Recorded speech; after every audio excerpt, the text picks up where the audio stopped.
O seu guia definitivo do Código Civil, artigo por artigo, está de volta. Ah, você também me acompanha lá pelo Instagram? Pois acompanhe, porque lá eu aplico o Código Civil. E lá você vê notícias sendo comentadas, decisões judiciais sendo comentadas, e eu mostrando como aplicar na prática esses dispositivos aqui. E hoje a gente continua no livro 1, título 1, capítulo 1 do Código Civil Brasileiro com o artigo 4º. O artigo 4º complementa o artigo 3º. Ele vai estabelecer quem são os relativamente incapazes. Veja que o incapaz continua aqui. Então essa pessoa ainda não está plenamente capaz, mas também não é absolutamente incapaz. Está no meio.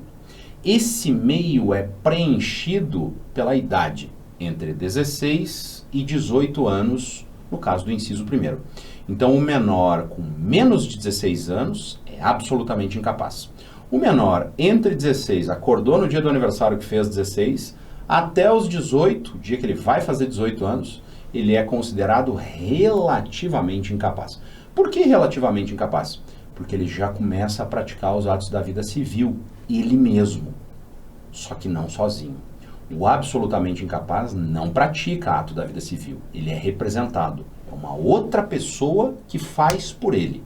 No caso dos relativamente incapazes, eles já praticam o ato, mas alguém precisa praticar o ato junto.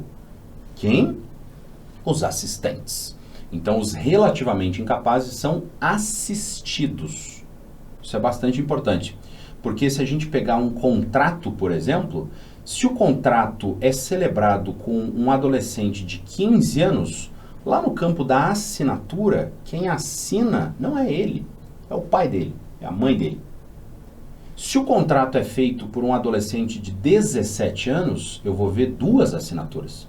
A assinatura dele e a assinatura do pai ou da mãe, porque ele precisa ser assistido.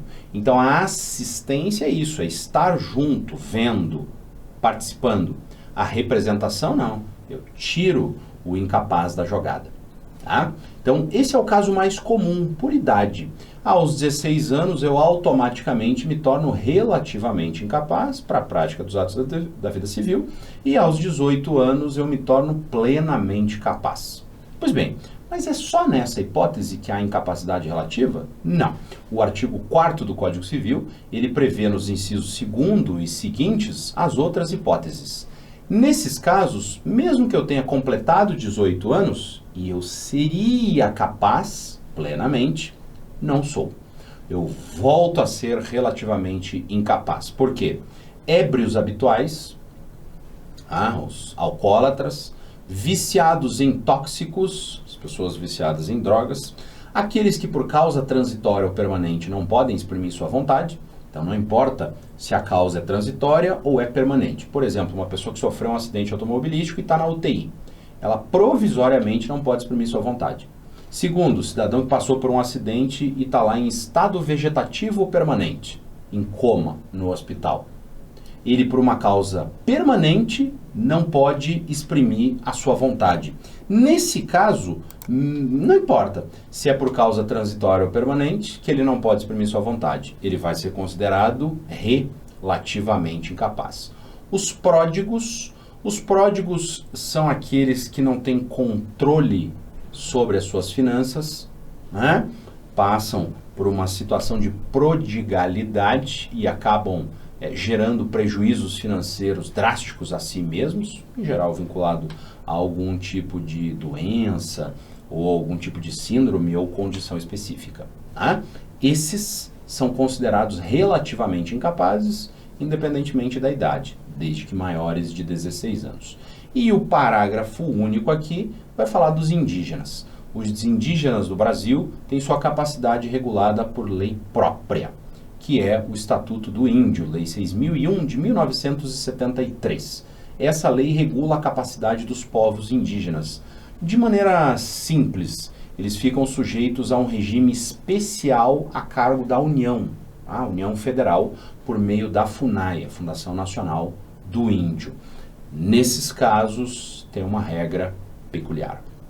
Aqui, portanto, de maneira simplificada, nós podemos entender que são considerados incapazes relativamente os menores entre 16 e 18 anos, os ébrios, os viciados, os sem expressão de vontade e os pródigos. Nunca esqueça, indígenas, legislação especial.